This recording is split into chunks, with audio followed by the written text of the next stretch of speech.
সুপ্রিয় শিক্ষার্থীবৃন্দ, আমি রাজশাহী কলেজের পদার্থ বিজ্ঞান বিভাগের সহযোগী অধ্যাপক ডক্টর মোহাম্মদ নাজিম উদ্দিন তোমাদেরকে আন্তরিক প্রীতি ও শুভেচ্ছা জানাচ্ছি। আজকে আমি কোয়ান্টাম মেকানিক্সের 5 নম্বর লেকচার শুরু করতে যাচ্ছি। আজকের টপিক হলো ফেজ স্পেস। আমরা জানি 3 ডাইমেনশন একটা পজিশন হয় ঠিক এরকম। এটা যদি একটা পয়েন্ট পি হয় তাহলে পজিশনটা এক্স ওয়াই জি, এটা পজিশন। এখন একটা পার্টিকেল যদি মুভমেন্টে থাকে তাহলে সেই পার্টিকেলের কাইনেটিক এনার্জি থাকে, তার মানে সেই পার্টিকেলের মোমেন্টাম থাকে। সুতরাং একটা স্পেসে যখন কোনো একটি পার্টিকেল থাকে তখন সেই পার্টিকেলের 3টা যেমন পজিশন কোঅর্ডিনেট আছে, তেমনি 3টি মোমেন্টাম কোঅর্ডিনেট আছে। পজিশন কোঅর্ডিনেট আছে, আবার মোমেন্টাম কোঅর্ডিনেট আছে। Momentum coordinate PX, PY, PZ. অর্থাৎ একটা বিন্দুতে যদি একটা পার্টিকেল থাকে তাহলে তার যেমন পজিশন কোঅর্ডিনেট থাকতে পারে, আবার মোমেন্টাম কোঅর্ডিনেটও থাকতে পারে। সুতরাং আমরা একটা ভলিউমকে কেমন করে লিখি? আমরা যখন এরকম একটা 3 ডাইমেনশনাল স্পেস যখন আমরা কল্পনা করি, এইভাবে যখন আমরা অঙ্কন করি, তখন এর ভলিউমটা আমরা লিখি। এক সাইড যদি ডিএক্স হয়, আর একটা সাইড যদি ডিওয়াই হয়, আর একটা সাইড যদি ডিজেড হয়, তাহলে আমরা ভলিউম লিখি। অর্ডিনারি ভলিউম হচ্ছে ভি ডিএক্স ডিওয়াই ডিজেড। এটা হলো ordinary volume. Ordinary volume, ordinary অর্থাৎ আমরা সাধারণভাবে যে কোন একটা জিনিসের আয়তন বের করি সেইটা হচ্ছে অর্ডিনারি ভলিউম। Ordinary volume. এখন মোমেন্টামও যেহেতু ওই পার্টিকেলটার একটি রাশি বা একটি বৈশিষ্ট্য বা তার ফেজ, সুতরাং মোমেন্টাম যদি আমরা বিবেচনা করি তাহলে সেক্ষেত্রে মোমেন্টাম ভলিউমটা কেমন হবে? আমরা ঠিক যদি ডিফারেন্সিয়াল ফর্মে লিখি তাহলে মোমেন্টাম ভলিউম হবে ডিপিএক্স ডিপিওয়াই ডিপিজেড, এরকম হবে। অর্থাৎ এর মধ্যে যদি অনেকগুলি কণা এরকম থাকে, আইডিয়াল গ্যাস পার্টিকেল থাকুক আর ফোটন থাকুক, যদি অনেকগুলো কণা যদি এখানে থাকে তাহলে এক একটা পার্টিকেলেরই কিন্তু তার পজিশন আছে, এক একটা পার্টিকেলের পজিশন আছে, আবার মুভমেন্টে থাকলে তার কাইনেটিক এনার্জি আছে, দ্যাট ইজ তার মোমেন্টাম আছে। আর আমরা জানি মোমেন্টাম পি মানেই তো এমভি, এটা আমরা জানি। ক্লাসিক্যাল মোমেন্টাম, এটা আমরা জানি, পি মানে এমভি। পি অক্ষর দ্বারা প্রকাশ করা হয় মোমেন্টামকে, লিনিয়ার মোমেন্টামকে পি অক্ষর দ্বারা প্রকাশ করা হয়, পি সমান এমভি।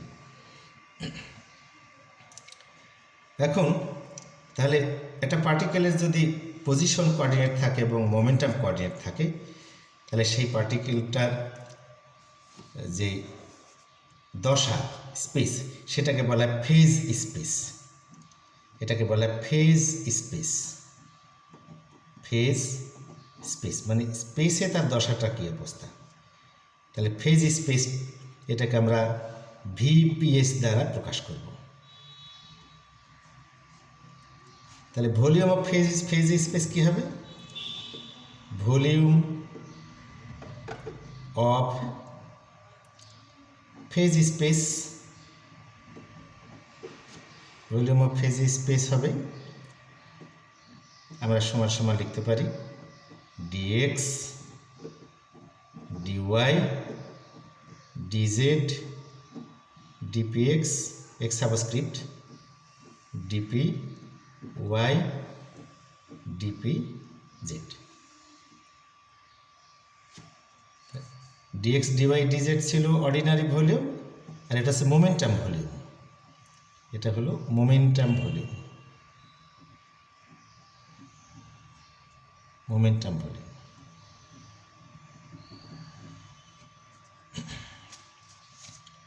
ওকে, তাহলে এখন আমরা আনসার্টেনটি প্রিন্সিপাল অনুসারে কি জানি? আনসার্টেনটি প্রিন্সিপাল অনুসারে আমরা জানি যে x P x is greater than or equal to h cross, এটা আমরা জানি। অর্থাৎ পজিশন এবং মুভমেন্টটাকে একসাথে প্রিসাইসলি মেজার করা সম্ভব না। যদি আমি পজিশন ঠিক মতন মাপতে পারি তাহলে মোমেন্টামের মধ্যে একটা এরর আসবে, আবার মোমেন্টামকে যদি আমি মাপতে যাই তাহলে পরে পজিশনের মধ্যে এরর আসবে, এবং সেই আনসার্টেনটির পরিমাণ হবে, পজিশন যদি মাপি তাহলে H cross divided by PX, এটা হবে আনসার্টেনটির পরিমাণ হবে। তাহলে সেইভাবে আমরা ফেজ স্পেসের জন্য আনসার্টেনটি প্রিন্সিপালকে আমরা কিভাবে লিখতে পারি? ওকে, আমরা আনসার্টেনটি প্রিন্সিপালকে লিখতে পারি এরকম যে dx ডিপিএক্স is greater than or equal to h cross dy dpy is greater than or equal to h cross dz dpz is greater than or equal to h cross। তাহলে আমরা ভিপিএস আমরা কি লিখতে পারি? ভিপিএস আমরা লিখতে পারি, VPS মানে হলো, ভিপিএস অর্থ হলো phase space volume, phase space volume. তাহলে এটাকে আমরা যদি লিখি dx dpx dy dpy dz dpz is greater than or equal to তিনটা এইচ ক্রস একসাথে গুণ করা। অতএব আমরা লিখতে পারি VPS volume of phase space সমান dx dpx dy dpy dz dpz is greater than or equal to, গুণ করলে কত হয়? এইচ কিউব হয়। তার মানে আমরা দেখতে পাচ্ছি যে ফেজ স্পেস ভলিউম সেটি is greater than or equal to h cross cube. H cross যেখানে reduced Planck's constant, reduced Planck's constant. আর এইটা হলো, এইটাকে বলে একটা সেল ভলিউম, এটাই হলো সেল ভলিউম, যে ভলিউমটা আমরা পজিশন এবং মোমেন্টাম গুণ করে, তিনটা পজিশন আর তিনটা মোমেন্টাম গুণ করে আমরা যে ভলিউমটা পাচ্ছি, ফেজ স্পেসটা পাচ্ছি, এটাকে আসলে সেল ভলিউম, মানে একটা সেলের, একটা সেল যদি আমরা বিবেচনা করি এখন একটা ফিজিক্যাল সিস্টেমে, তাহলে সেই সেলের ভলিউমটা হচ্ছে এটি। তাহলে একটা সেলের মিনিমাম ভলিউম তাহলে কি দাঁড়াইলো? H cross cube. একটা সেলের মিনিমাম ভলিউম হলো এইচ ক্রস কিউব, অর্থাৎ এইচ ক্রসের থার্ড অর্ডার। ওকে, তাহলে এখন আমরা the volume of phase space in integral ফর্মে আমরা কীভাবে লিখতে পারি? ইন্টিগ্রাল ফর্মে আমরা এটা লিখতে পারি VPS is equal to integration dx integration dy integration dz integration dpx integration dpy and integration dpz, এভাবে আমরা লিখতে পারি।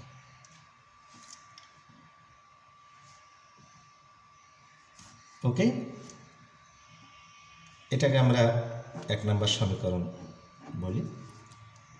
এখন আমরা ফেজ স্পেস ভলিউমকে তাহলে কেমন করে লিখেছি, অর্থাৎ আমরা ফেজ স্পেস ভলিউমটাকে লিখেছি ভিপিএস ইজিক্যাল টু অর্ডিনারি ভলিউমকে যদি আমি ভি বলি আর মোমেন্টাম ভলিউমকে যদি আমি ভিপি বলি, তাহলে এভাবে আমরা লিখতে পারি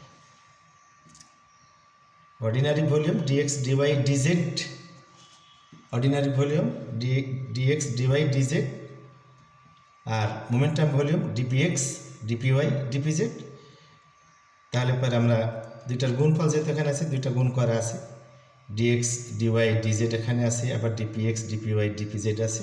তাহলে ডিএক্স ডিওয়াই ডিজেডের গুণফল হলো ভি, অর্ডিনারি ভলিউম, আমরা প্রচলিত জিওমেট্রিতে যে ভলিউম বের করি সেটি।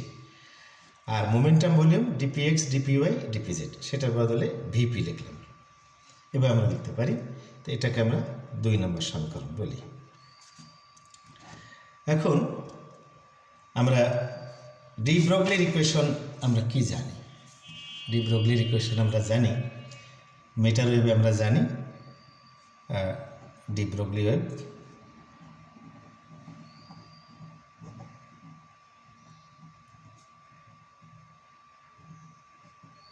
ডি ব্রগলি ওয়েভ আমরা জানি ল্যামডা সমান এইচ বা পি, অর আমরা লিখতে পারি পি ল্যামডা, যদি আড়াআড়ি গুণ করি পি ল্যামডা সমান এইচ। এটা হলো 3 নম্বর সমীকরণ, এটা আমরা লিখতে পারি। এখন টোটাল ফেজ স্পেস ভলিউম আমাদের যেটা পেলাম আমরা, নাম্বার অফ স্টেটস ওই স্পেসের মধ্যে, ওই ভলিউমের মধ্যে নাম্বার অফ স্টেটস কতটা আছে সেটা আমরা দেখব। এর আগে ডেন্সিটি অফ স্টেটস পড়াতে গিয়ে বা লেকচারটা আলোচনা করতে গিয়ে তোমাদের সাথে আলোচনা করা হয়েছে যে একটা সেলের মধ্যে অথবা একটা ক্যাভিটির মধ্যে নাম্বার অফ স্টেটস কতটা থাকে, যেটাকে আমরা এন অক্ষর দ্বারা প্রকাশ করেছিলাম। কাজেই এখন নাম্বার অফ স্টেটস এটা ফাংশন অফ মোমেন্টাম হবে অবশ্যই, অর্থাৎ মোমেন্টামের অপেক্ষক হবে, অর্থাৎ মোমেন্টামের উপর এটা ডিপেন্ড করবে।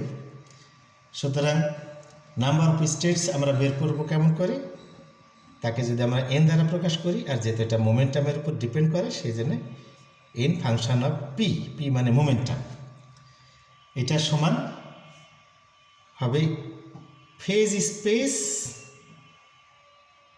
গুণন internal states, number of internal states g. Internal স্টেটসটা কেমন করে আসলো, এটা হচ্ছে ইন্ট্রিনজিক অ্যাঙ্গুলার মোমেন্টামের কারণে এটা, এই জিটা আসলো for intrinsic angular momentum, intrinsic angular মোমেন্টামের কারণে জি আসলো, ইন্ট্রিনজিক অ্যাঙ্গুলার মোমেন্টাম। তাহলে নাম্বার অফ স্টেটস হলো volume phase space of the phase স্পেসের ভলিউম গুণন ইন্টারনাল স্টেটস। ইন্টারনাল স্টেটস কি, ফর ইন্ট্রিনজিক অ্যাঙ্গুলার মোমেন্টাম, অর্থাৎ সহজাত যে কৌণিক ভরবেগ আছে সেই সহজাত কৌণিক ভরবেগের কারণে, যেমন ইলেকট্রনের স্পিন আছে সহজাত কৌণিক ভরবেগ হাফ প্লাস হাফ আর মাইনাস হাফ, ফোটনের যেমন 1, যারা ফার্মিয়ন তাদের হলো হাফ ইন্টিগ্রাল, এবং যারা বোজন তাদের হচ্ছে ফুল ইন্টিগ্রাল স্পিন আছে, ওগুলোকে বলা হয় ইন্ট্রিনজিক অ্যাঙ্গুলার মোমেন্টাম বলা হয়।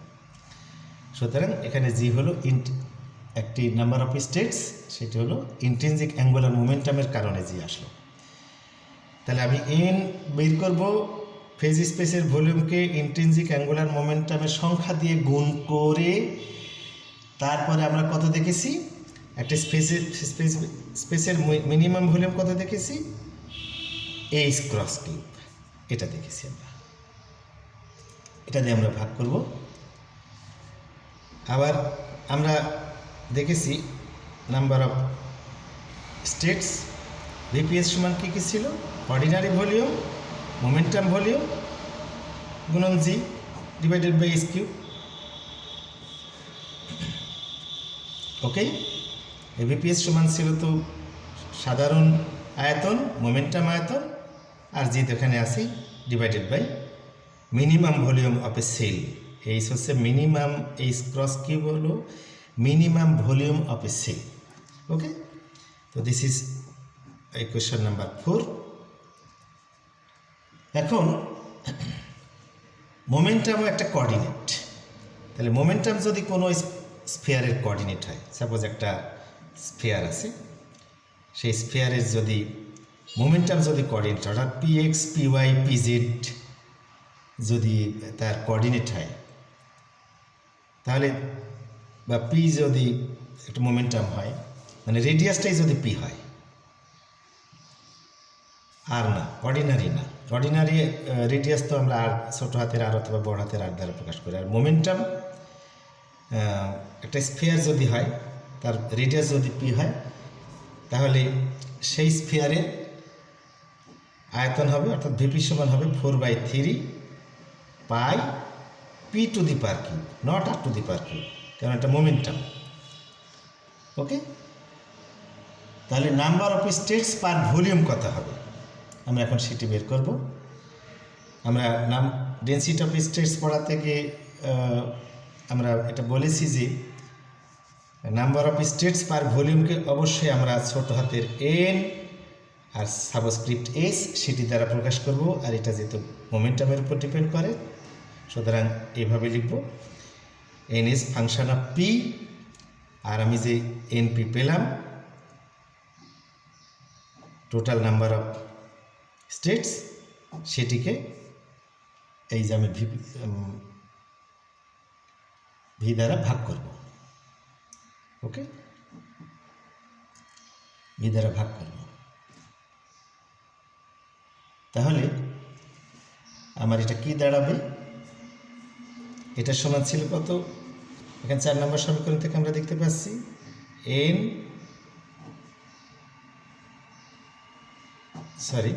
এটা এনএস পি সমান সমান, তাহলে ওখানে আমরা আছে আমাদের 4 নম্বর সমীকরণের VP G divided by V, তাহলে ভিভি ক্যান্সেল হলো, তাহলে থাকলো ভিপি জি থাকলো। আর ভিপি মানে আমরা এখানে দেখতে পাচ্ছি যে 4/3 পাই পি কিউব, তাহলে ns p is equal to 4/3 pi p cube g. এটা হলো number of states per volume দাঁড়ালো। Number of states ns of p, এটা মোমেন্টামের উপর ডিপেন্ড করে নাম্বার অফ স্টেটস, এবং সেটি সমান 4/3 pi p to the power cube g. এটা আমরা এটাকে বলি 5 নম্বর সমীকরণ। ওকে, এখন আমরা জানি আইনস্টাইনের থিওরি অফ রিলেটিভিটি থেকে আমরা জানি লিনিয়ার মোমেন্টাম পি সমান M V divided by √1 minus V square by C square. তো 1 minus V square by C square এই ফ্যাক্টরটাকে আমরা গামা বলতে পারি, কাজে আমি এটাকে লিখতে পারি গামা এমভি। গামা এমভি লিখলাম কারণ এখানে 1 minus V square by C square এই যে ফ্যাক্টরটা, সেই ফ্যাক্টরটাকে গামা ধরা হলো। আচ্ছা, আবার এনার্জিকেও আমরা লিখতে পারি থিওরি অফ রিলেটিভিটি অনুসারে গামা এমসি স্কোয়ার। তাহলে আমরা কি দেখতে পাচ্ছি?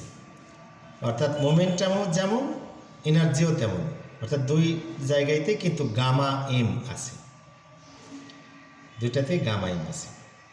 ওকে, তাহলে সেক্ষেত্রে আমরা এই দুইটাকে যদি কম্পেয়ার করে আমরা লিখতে পারি P by E is equal to V ভাগ সি স্কোয়ার।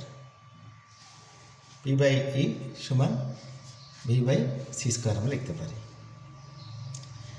এবং আমরা লিখতে পারি pc bar e is equal to v by c, অর্থাৎ একটা সি আমি উপরে উঠিয়ে দিলাম, এখানে দিলাম, আর ই তো এখানেই থাকলো, তাহলে এখানে ভি বাই সি থাকলো।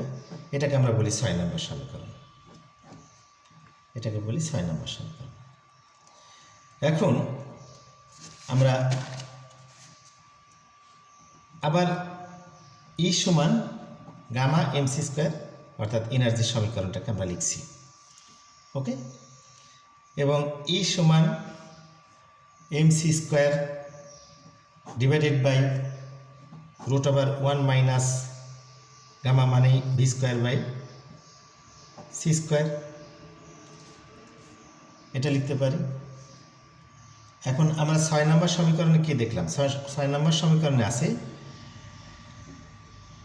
পিসি বাই ই সমান ভি বাই সি, এটা আমরা কিন্তু 6 নম্বর সমীকরণ ওখানে দেখলাম, 6 দেখলাম। তাহলে আমরা এই সমীকরণটাকে লিখতে পারি M C square root over 1 minus এই যেখানে ভি বাই সি আছে, তাহলে ভি বাই সি মানে পিসি বাই ই, তাহলে পিসি ডিভাইডেড বাই ই, এটার পর আমি স্কোয়ার দিতে পারি, ওকে, এটার পর আমি স্কোয়ার দিতে পারি। এই সমীকরণটাকে যদি আমি সিম্পলিফাই করি, আমি একটু সংক্ষেপে যদি বলি, এটা সিম্পলিফাই করা ভেরি ইজি। এটাকে সিম্পলিফাই করলে আমরা পাবো পিসি, উভয় পাশে স্কোয়ার করতে হবে, আমি একটু শর্ট করছি, পিসি সমান আমরা পাবো root over e square minus mc whole square, এরকম পাবো পিসি সমান এরকম। এটা আড়াআড়ি গুণ করতে হবে, আড়াআড়ি গুণ করে স্কোয়ার করে নিলে পারে, নেওয়া পিসিকে রেখে দিলে পারে, এরকম আমরা পাবো এটা, ওকে। তাহলে পিসি সমান নিতে পারি, তাহলে পি সমান আমরা কী পাবো 1 by C root over square minus MC square square, এটা পাবো। তো এটাকে আমরা 7 নম্বর সমীকরণ বললাম, আর এটাকে আমরা 8 নম্বর সমীকরণ বললাম। এই এখন আমরা ইতোপূর্বে আলোচনা করেছি যে ডেনসিটি অফ স্টেটস, যেটাকে রো দ্বারা প্রকাশ করা হয়। ডেনসিটি অফ স্টেটস মানেই number of states per volume যেটা পাবো, সেইটিকে এনার্জির সাপেক্ষে ডিফারেন্সিয়েশন করতে হবে। ডেনসিটি অফ স্টেটস রো সমান number of states per volume, অর্থাৎ আমরা এটাকে এইভাবেও লিখতে পারি, ডিফারেন্সিয়াল ফর্মে লিখতে পারি ডিডিই অফ এনএস। এনএসটা ছিল আমার number of states per volume, এটাকে আমরা ডিফারেন্সিয়েশন করতে পারি, এরকম করে লিখতে পারি, বা এরকম করে ডিএনএস এই রূপেও লেখা যায়, এভাবে লেখা যায়, ওকে। বাট এইটার সমান আমরা যদি চেইন রুল অনুসারে লিখতে পারি, চেইন রুল ডিফারেন্সিয়েশনের যে চেইন রুল আছে, তাহলে DNS divided by DP divided by DE, chain rule অনুসারে আমরা এভাবে লিখতে পারি, ওকে। তাহলে এনএস সমান কত সেটা আমাদের আছে। তাহলে আমরা এখন রো সমান কি লিখতে পারি? তাহলে রো সমান লিখতে পারি এনএস সমান আমাদের আছে ডিপি, এটা অবশ্যই ছোট হাতের পি হবে, 4/3 pi g p to the power cube divided by h cross cube ছিল, এই ইনটু ডিডিই আমাদের পি সমান ওই পাশে 8 নম্বর সমীকরণ আমরা বের করেছি, ওটা সমান ছিল 1/c root over e square minus MC square, তার উপর আবার স্কোয়ার, এরকম ছিল, ওকে। এই ম্যাথমেটিক্সটা এখন আমাদের সামনে দাঁড়ালো। অতএব রো সমান ওখানে তো আমার দেখছে 4/3 pi G H cross cube সবই কনস্ট্যান্ট, শুধু পিকে যদি আমরা ডিফারেন্সিয়েশন করি তাহলে 3 বাইরে আসবে আর পিটা পি স্কোয়ার হয়ে যাবে, এবং সেই 3 আর এই 3 কাটা গেল। তাহলে আমার এখানে কি থাকলো? এখানে থাকলো 4πg P square divided by h cross cube. আর এখান থেকে আমরা পাবো, এটাকে যদি আমরা এনার্জির সাপেক্ষে যদি এটাকে ডিফারেন্সিয়েশন করি তাহলে আমরা এখান থেকে পাবো 1/c, আমরা এটাকে লিখি dz z⁻½ dz dE। এটা কেমন করে হলো আমি একটু দেখাই আর কি। সেটা হলো এর মধ্যে যে ফ্যাক্টরটা আছে সেই ফ্যাক্টরটাকে আমি জেড ধরি। লেট জেড সমান e square minus MC square square. তাহলে এটাকে যদি আমি ডিজেড ডি করি তাহলে কি পাবো? জাস্ট টোয়াইস ই পাবো। ওকে, ডিজেড ডি করলে পারে। এখন আমি এটাকে ডিফারেন্সিয়েশন করছি, তা ডিডি অফ দিস ফ্যাক্টর। ওকে, যার কারণে আমার এখানে ডিজেড ডি আছে, আর ডিজেড ডি বদলে আমি এটা বসাবো সমান 4πg P square divided by H cube into 1/c,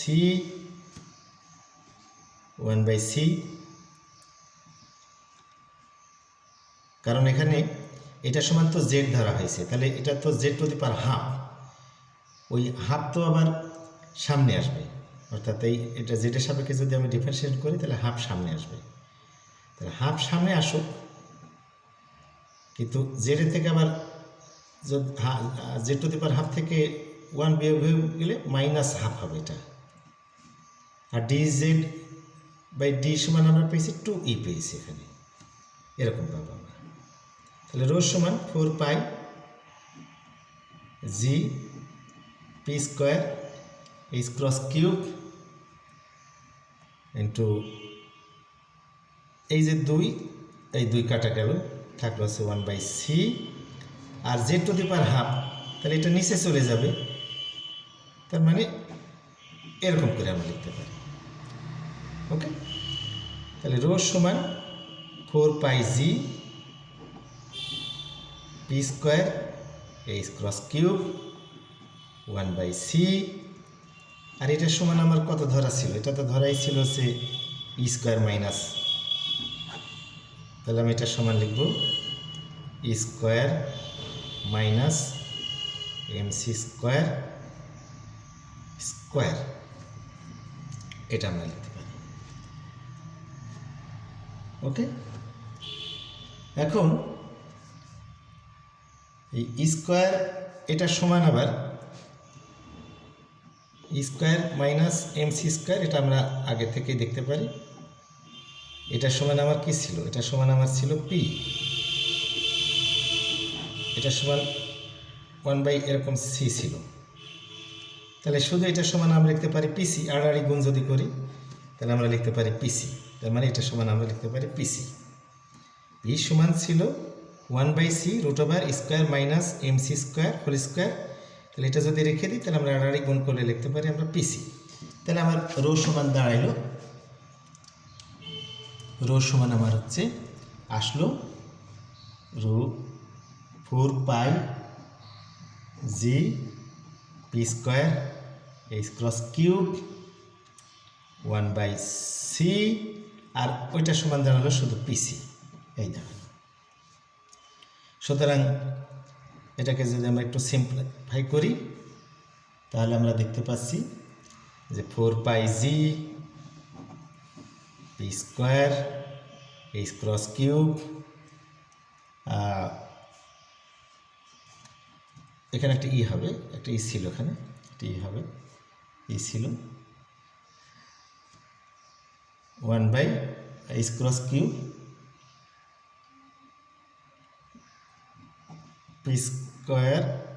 pc square e এরকম হলো। ওকে, এখন আমরা একটু সহজ করে লিখি।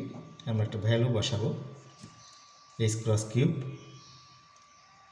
ই উপরে লিখলাম, আর এখানে পিসি দিয়ে এখানে সিকে গুণ হিসাবে লিখলাম, পিসি স্কোয়ারকে পিসি ইন্টু সি লিখলাম। ওকে, বাট আমরা এর আগে দেখেছি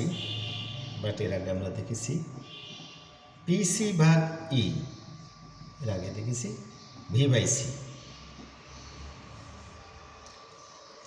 অতএব আমরা এটাকে উল্টায় যদি লিখি তাহলে e/pc সমান লিখতে পারি আমরা c/v। উল্টায় যদি লিখি pc/e সমান v/c, তাহলে e/pc সমান c/v। এটা অবশ্যই ছোট হাতের ভি, এটা ভেলোসিটি, এটা লিনিয়ার ভেলোসিটি, এটা লাইটের ভেলোসিটি। ওকে, এনার্জি পি মোমেন্টাম ভরবেগ। আচ্ছা, তাহলে আমরা এখন রো সমান কি লিখতে পারি? রো সমান লিখতে পারি আমরা 4πg P square h cross cube C e/pc সমান v